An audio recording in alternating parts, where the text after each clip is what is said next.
오래전에 어떤 사람이 이런 말 하는 걸 제가 들었어요. 복음서에 보면 예수님이 말씀하시기를 내 마음을 다하고 목숨을 다하고 내 뜻을 다하여 주 너의 하나님을 사랑해라, 이렇게 말씀하셨는데 이거 좀 너무한 거 아닙니까? 아니, 마음을 다하고 목숨을 다하고 뜻을 다하여 하나님을 사랑하면 나는 뭐가 남습니까?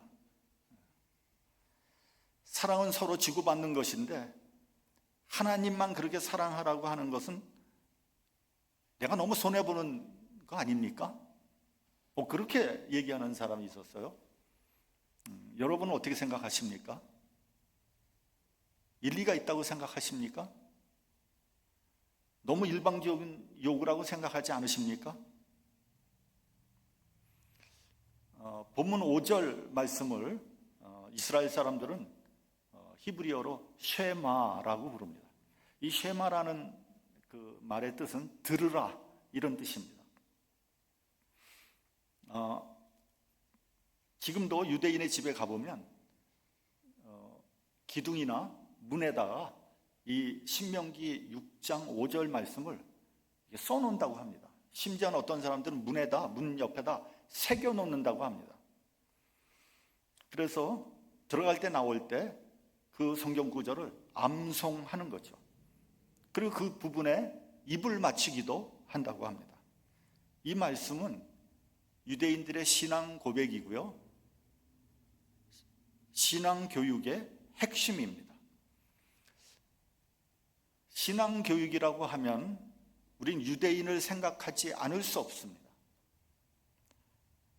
한때 한국에서 유대인의 자녀 교육법이 크게 유행을 했었습니다.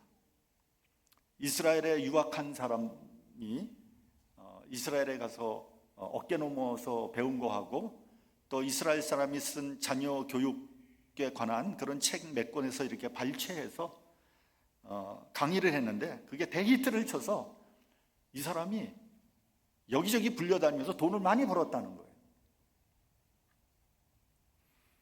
특히 우리 한국 사람들 자녀 교육에 대한 열심, 여러분들 얘기하지 않아도 너무 잘 알죠. 거의 광기에 가까울 정도로 자녀 교육에 열성을 쏟습니다. 초등학교 때부터 벌써 학교 수업은 물론이고 학원, 가외 돌아다니다 보면 밤 12시나 돼야지 애들이 들어온다는 거예요. 아이들이 공부해야 되는 책이 너무 많아가지고 들고 다닐 수가 없어서 여행 가방에다 집어넣고 그것을 끌고 다닌다는 거예요. 이런 비정상적인 교육이 어디에 있습니까? 아이들에게 공부를 가르치는 것이 아니라 아이들을 잡는 거죠. 자연과 더불어 마음껏 뛰어놀면서 꿈과 또 정서를 키워야 하는 나이에 하루 종일 앉아서 공부를 하면 그럼 못할 짓을 시키는 거죠. 게다가 선행교육, 조기교육 이런 말로 초등학교 때 이미 중학교 교육을 다 받는다는 거예요. 그 중학교 다닐 때 고등학교 교육을 다 받는다는 거예요. 그럼 고등학교 때 뭐 합니까? 입시 공부만 하는 거예요. 좋은 대학교 들어가려고. 근데 그런 애들이 대학을 졸업하고 사회에 나오면 어떤 사람이 되겠습니까? 돈, 권력, 출세만 쫓아다니는 아주 세속적인 사람이 되지 않겠습니까? 지금 우리도 제가 전번에도 한번 말씀드렸습니다만 한국에서는 의과대학 열풍이 불고 있다고 합니다. 게다가 한국 정부에서 의과대학 정원을 2,000명을 늘려놓으니까 멀쩡하게 대학을 잘 다니던 학생들이 휴학계를 내고 혹은 자퇴를 하고 재수를 한다는 거예요. 의사가 되기 위해서 말이죠. 그 학생들이 과연 인간 생명의 귀중함을 깨닫고 생명을 살리기 위한 그런 고귀한 사명을 감당하기 위해서 의사가 되려고 하는 것인지 아니면 단순히 돈을 많이 벌기 위해서 의사가 되려고 하는 것인지 잘 모르겠어요. 또 의과대학에서는 외과를 지망을 안 한다고 합니다. 의과대학이 다, 학과들이 다 중요하지만 그래도 뭐니 해도 의과대학의 꽃은 외과 아닙니까? 수술을 해서 사람의 생명을 살리는 것이 의사의 가장 귀중한 보람인데 외과를 가지 않아서 외과가 텅텅 빈다는 거예요. 그 대신 피부과, 성형외과는 문전성시를 이루고 있다는 거 아닙니까? 한국 강남에 가면 피부과, 성형외과 병원들이 한 건물에 다닥다닥 붙어 있어요. 그 사람들이 다 어떻게 밥 먹고 사는지 모르겠어요. 아니, 밥 먹고 사는 게 아니라 돈 굉장히 많이 벌 것 같아요. 지하철에 가면은 성형외과, 피부과 선전들이 지하철 벽에 쫙 붙어 있습니다.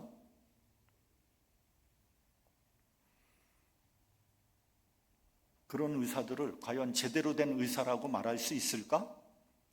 거기에 비하면 미국 의사들이 그래도 좀 의사다운 의사다, 이런 생각이 듭니다. 그러니까 문제가 뭐냐면요, 교육이 잘못된 거예요. 유대인의 교육을 배우려면 제대로 배워야죠. 교육 속에 들어가 있는 그들의 철학과 정신을 배우는 것이 아니라 교육 방법만 배우는 거죠. 드러나는 겉모습만 배우는 것이지 그 속에 면면이 흐르고 있는 근본적인 정신을 배우지 않는 거예요. 우리 본문 2절을 같이 봉독을 하겠습니다. 본문 2절. 자, 시작. 곧 너와 내 아들과 내 손자들이 평생에 내 하나님 여호와를 경외하며 내가 너희에게 명한 그 모든 규례와 명령을 지키게 하기 위한 것이며 또 내 나를 장구하게 하기 위한 것이라. 그러니까 여러분, 너와 내 아들과 내 손자들이 평생에 내 하나님 여호와를 경외하며 내가 너희에게 명한 그 모든 규례와 명령을 지키게 하기 위한 것이다. 여러분, 유대인의 교육이 다른 거 없습니다. 자자손손 하나님의 계명을 지키게 하는 것이 유대인의 교육 방법이에요.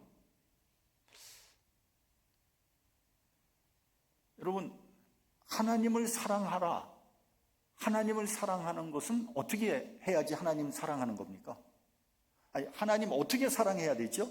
하나님 보이지도 않는데, 하나님 어디 계신지도 모르는데 어떻게 하나님을 사랑하냐고요. 하나님의 계명을 사랑하고 하나님의 계명을 지키라는 말씀이에요. 예수께서 그렇게 말씀하셨잖아요. 나를 사랑하는 자는 나의 명령을 지키느니라.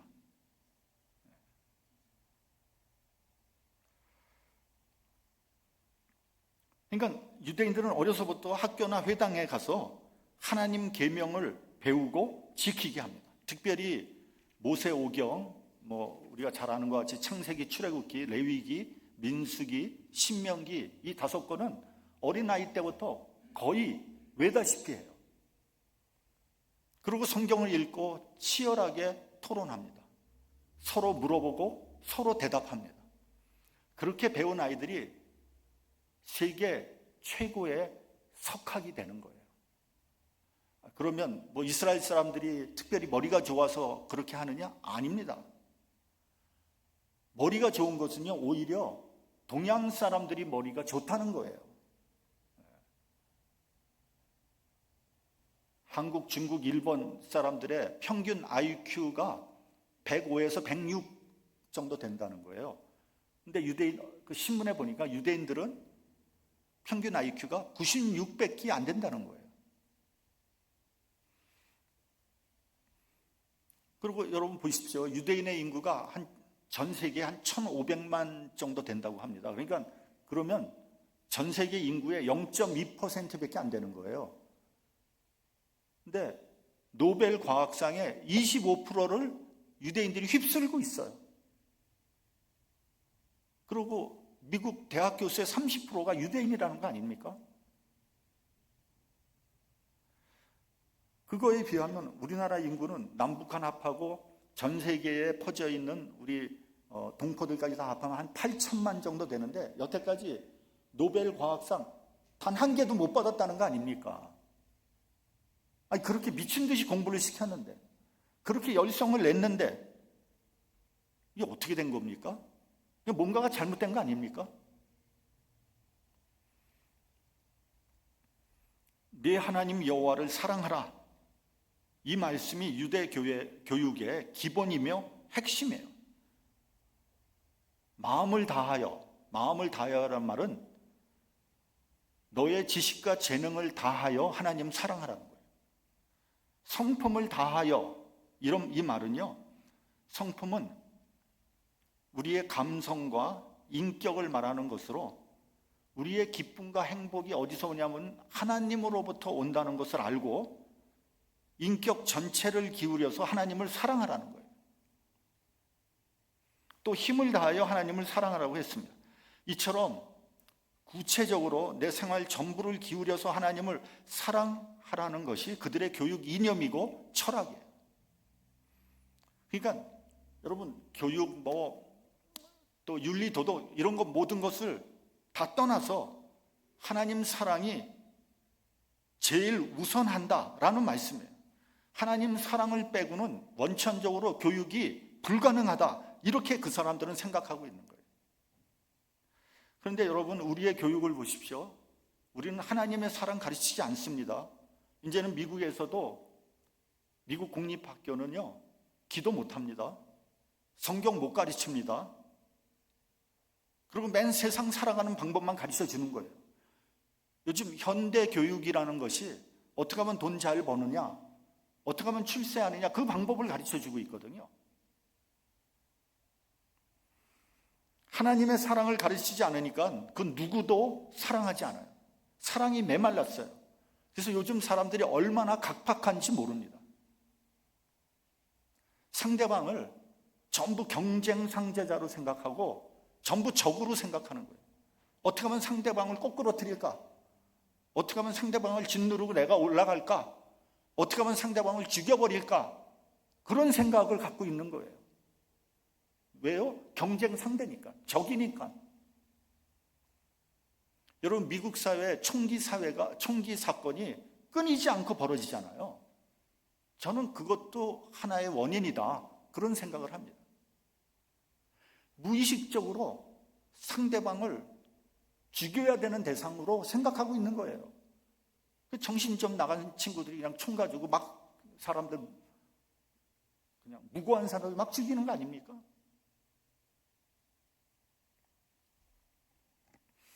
그래서 이 세상은 점점 망해가고 있는 거예요. 제가 전에 고등학교 전도사를 한 1년 정도 했습니다. 근데 이제 학생들이요, 교회 잘 나오다가 시니어가 되면 교회 안 나와요. 그래서 제가 물어봤어요. 너희들 왜 교회 안 나오니?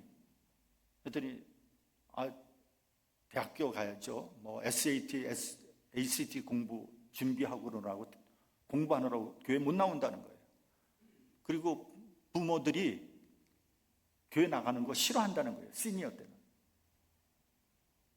아니, 무슨 공부를 어떻게 하길래 교회도 안 나오면서 공부를 합니까? 누군 공부 안 해봤나? 그건 무슨 어리석은 생각입니까?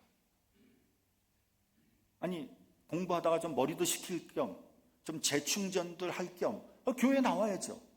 하루 종일 앉아서 공부한다고 공부가 됩니까? 머리에 들어갑니까? 그게 효율적입니까? 무슨 생각들을 하고 있는지는 모르겠어요.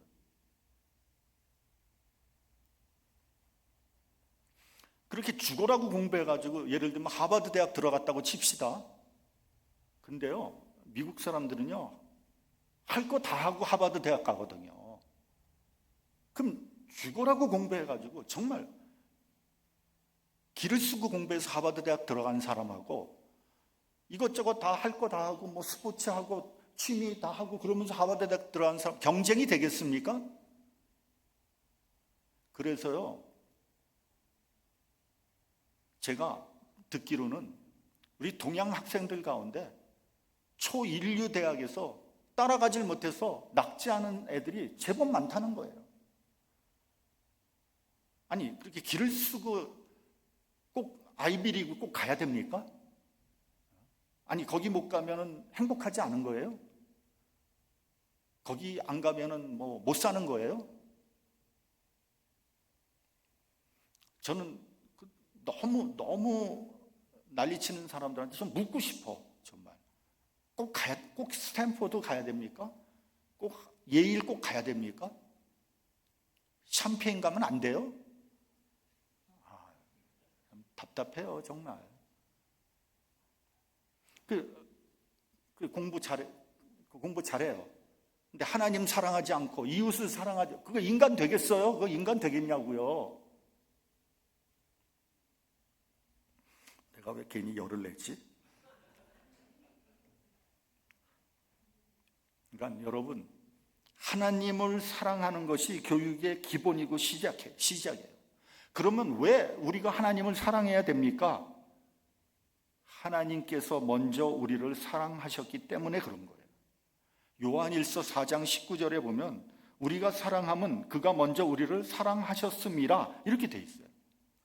그 사랑이 어떻게 나타났습니까? 요한일서 4장 9절에서 10절을 보면요, 하나님이 자기의 독생자를 세상에 보내심은 저로 말미암아 우리를 살리려 하심이니라. 사랑은 여기 있으니 우리가 하나님을 사랑한 것이 아니요 오직 하나님이 우리를 사랑하사 우리 죄를 위하여 화목제로 그 아들을 보내셨음이니라. 이렇게 돼 있어요. 하나님께서 당신을 사랑합니다. 이 말씀이 복음이고 은혜예요.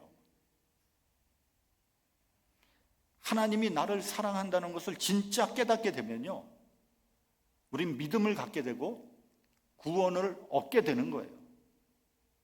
여러분, 복음이 다른 게 아니에요. 하나님이 나를 사랑하셨다, 사랑하신다. 그 사랑은 독생자 예수를 이 세상에 보내셔서 나의 죄를 위하여 십자가에서 돌아가신 놀라운 사랑입니다. 어느 순간 그 사랑을 내가 딱 깨닫게 되면 내 심령에 불이 켜져요. 그리고 사랑으로 응답하게 되고요, 사랑할 힘이 생기고 사랑할 마음이 생기는 거예요. 우리가 아무리 오랫동안 신앙생활을 했다 해도 이 사실을 계속해서 반복해야 되고요, 되새겨야 합니다. 그렇지 않으면 우리는 어느 사이엔가 율법주의로 돌아가고요, 철학에 빠지게 되는 거예요. 여러분, 우리가 신앙생활하면서 수많은 사람들이 율법주의에 빠져요. 율법주의에 빠져요. 그 이유는 왜 그런지 아세요? 하나님의 사랑이 식어졌기 때문에 그런 거예요. 그러니까 상대방을 사랑으로 보는 것이 아니라 날카롭게 비판하는 거죠. 그건 이미 율법주의에 빠진 거예요. 사랑이 메말라 버린 거예요. 좀 더 구체적으로 말하자면, 여러분, 사랑하라고 노력하는 것은 기독교가 아니에요.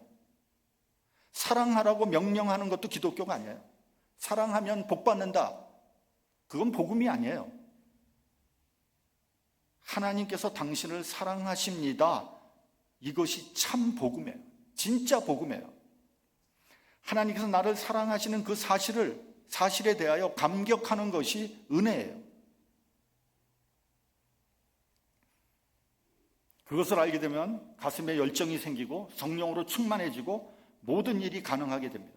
어려운 일을 견딜 수 있게 되고요, 원수도 사랑할 수 있는 능력이 생기게 됩니다. 여러분, 하나님께서 독생자까지 나의 죄를 위해서 희생하셨는데 내가 못할 게 뭐가 있겠습니까? 그걸 진짜로 믿는다면, 그걸 진짜로 내가 가슴으로 받아들인다면, 그런 사랑을 알면서도 자기 사랑에 빠지는 사람을 뭐라 그러느냐? 배은망덕한 사람이다, 이렇게 얘기를 하는 거예요. 결국 사랑할 수 있는 힘이 어디에 있느냐? 그 근거가 하나님의 사랑이에요. 사랑하는 마음, 사랑하고 싶은 마음이 생겨야 돼요. 누구는 사랑을 몰라서, 사랑하고 싶지 않아서 사랑하지 않는 겁니까? 사랑할 수 있는 능력과 동기가 없어서 사랑하지 못하는 거예요. 예전에 TV에서 어떤 강사가, 유명한 강사가 나와서 뭐라 그러냐면요. 당신의 아내를 사랑하십시오. 이렇게 얘기를 해요. 여러분, 그거 정신 나간 소리입니다. 자기 아내를 사랑해야 되는 걸 모르는 사람이 어디 있어요? 문제는 사랑하는 마음이 생기지 않아서 문제가 되는 거죠.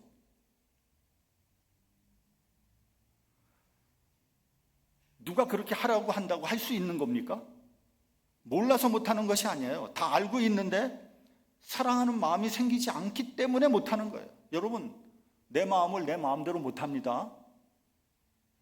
내가 아무리 사랑하고 싶어도요, 마음속에 미움이 생기면 어떻게 되냐고요. 그러면 어떻게 하면 좋겠습니까?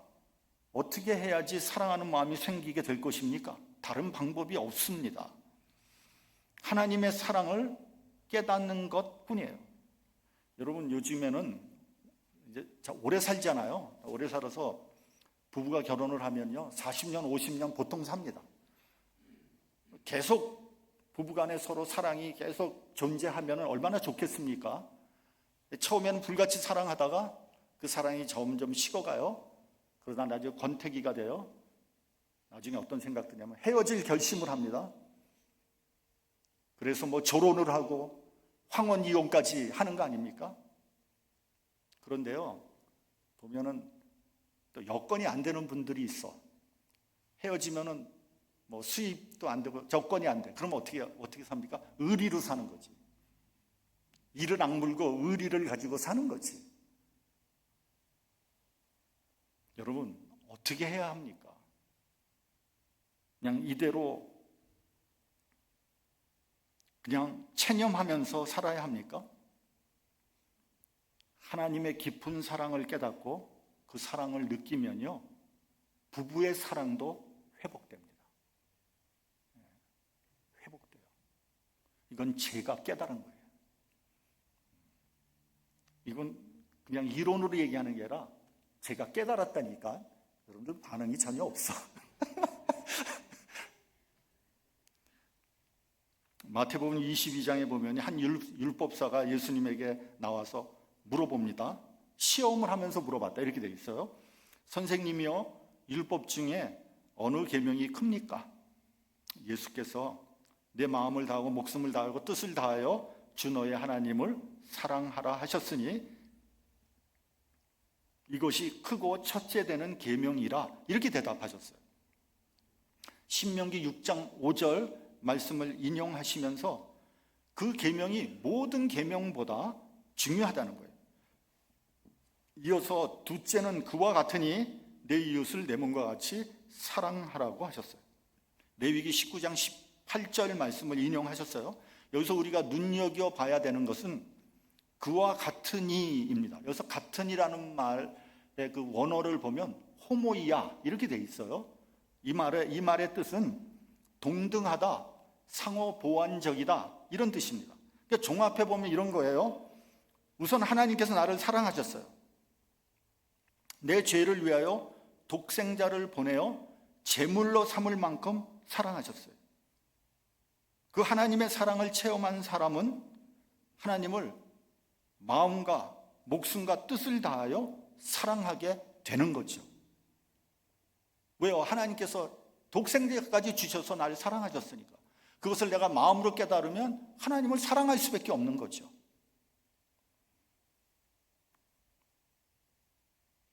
그게 첫째 되는 계명이에요. 둘째는 그와 동등하게 내 이웃을 내 몸과 같이 사랑하라는 거예요. 이와 같이 하나님 사랑과 이웃 사랑이 따로 떨어져 있는 것이 아닙니다. 하나님을 사랑하는 사람은 당연히 이웃을 사랑하게 돼 있어요. 그러니까 이웃을 사랑하지 않는 사람은 반대로 하나님 사랑하지 않는 거예요. 우리 성도를 사랑하지 않으면 하나님 사랑하지 않는 거예요. 요한일서를 보면 누구든지 하나님을 사랑하노라 하고 그 형제를 미워하면 이는 거짓말하는 자니 보는 바 그 형제를 사랑치 아니하는 자가 보지 못하는 바 하나님을 사랑할 수 없느니라 라고 했어요. 그러니까 하나님의 사랑은 이웃 사랑으로 우리 생활 가운데 구체적으로 드러나게 돼 있습니다. 이건 드러나야 돼요. 하나님을 사랑하고 이웃을 사랑하는 것은 우리 구약 성경, 신약 성경에 있는 우리에게 주는 최고의 복음이며 은혜입니다. 여러분, 솔로몬 재판을 여러분 잘 아실 거예요. 너무 유명한 이야기죠. 한 집에 두 여인이 살고 있었어요. 근데 이 여인이 사흘 간격으로 아이를 낳습니다. 갓난 아이를 낳았어요. 그런데 한 여인이 그만 자다가 어떻게 하다가 아이를 깔아뭉개서 애가 죽었어요. 그래가지고 이 여인은 자기의 죽은 애를 산 아이랑 바꿔버립니다. 그러니까 이 산 아이의 어머니는 졸지에 죽은 애의 어머니가 된 거예요. 근데 여러분, 어머니는 자기 애가 누군지 압니다. 그렇죠?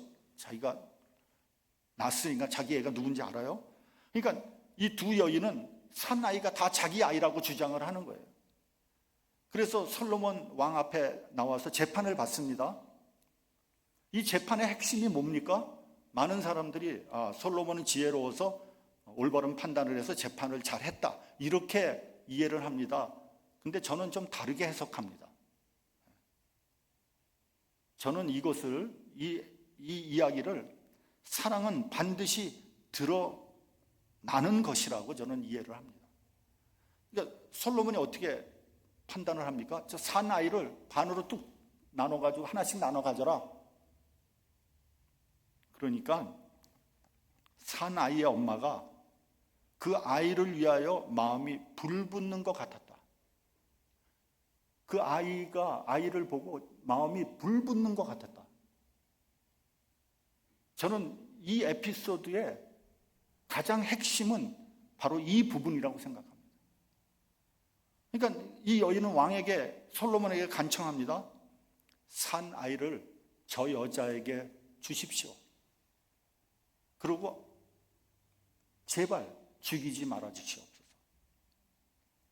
그러면 그 아이의 엄마가 누굽니까?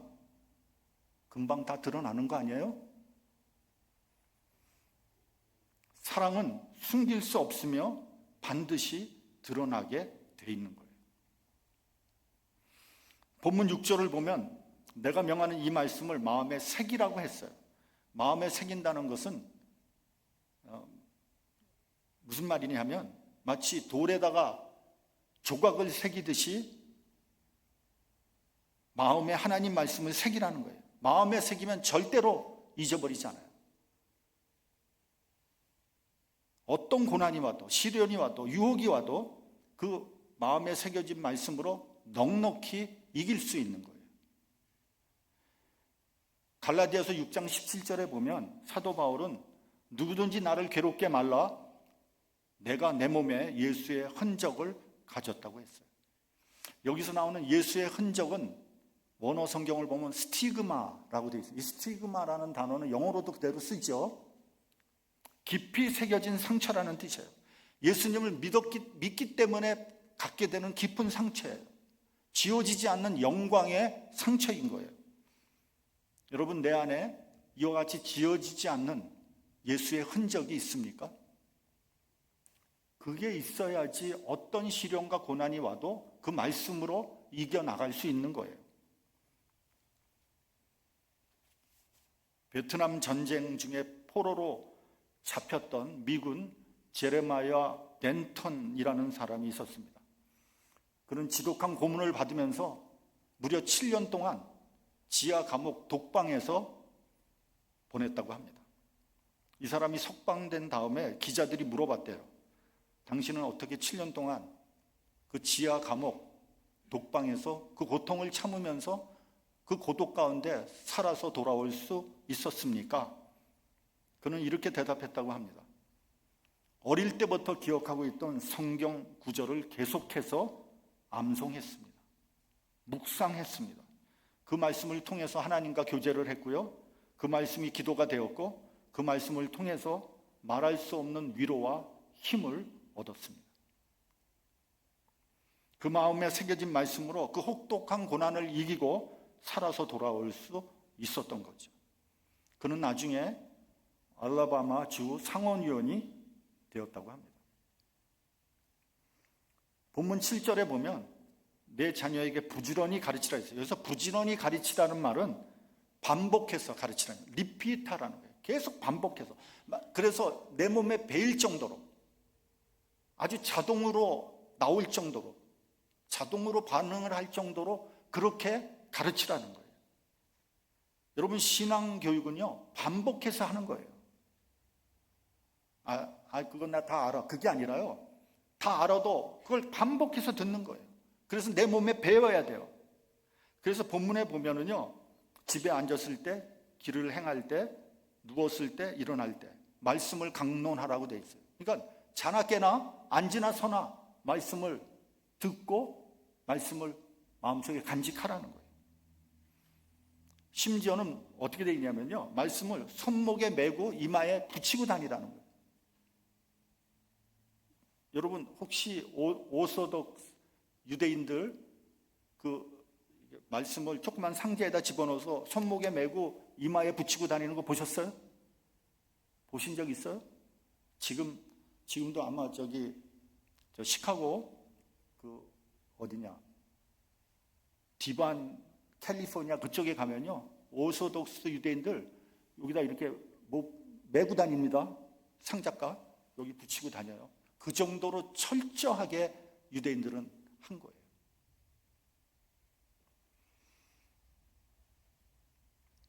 말로만 가르치는 것이 아니에요.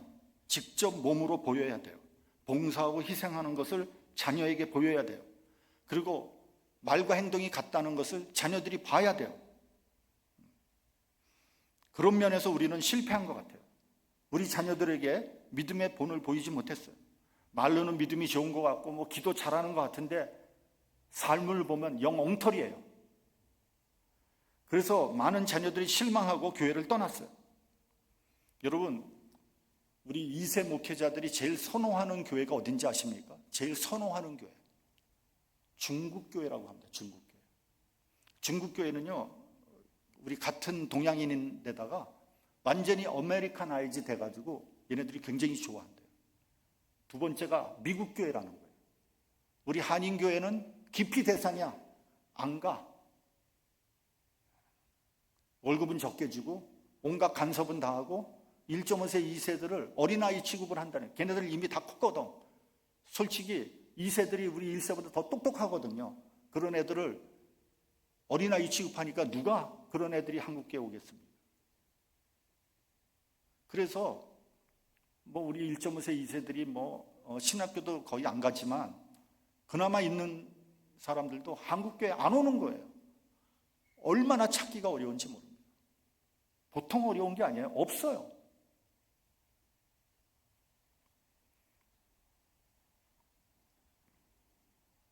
그리고 교회에서 싸우는 바람에 2세들이 한인교회를 다 떠나버렸어요. 그러니까 여러분, 자녀를 가르치기 이전에 부모가 먼저 배워야 돼요. 신앙의 본을 보여야 합니다. 먼저 하나님을 사랑하십시오. 모든 사랑의 근원은 하나님 사랑입니다. 그리고 이웃을 열심히 사랑하십시오. 그 말씀을 자녀들에게 반복해서 가르치십시오. 그러면 내가 복을 얻고 내 열조의 하나님 여호와께서 내게 허락하신 같이 젖과 꿀이 흐르는 땅에서 너희 수요가 심히 번성하리라고 했습니다. 하나님의 복을 자자손손 전하는 성도들이 되시기를 주님의 이름으로 축원합니다. 기도하겠습니다.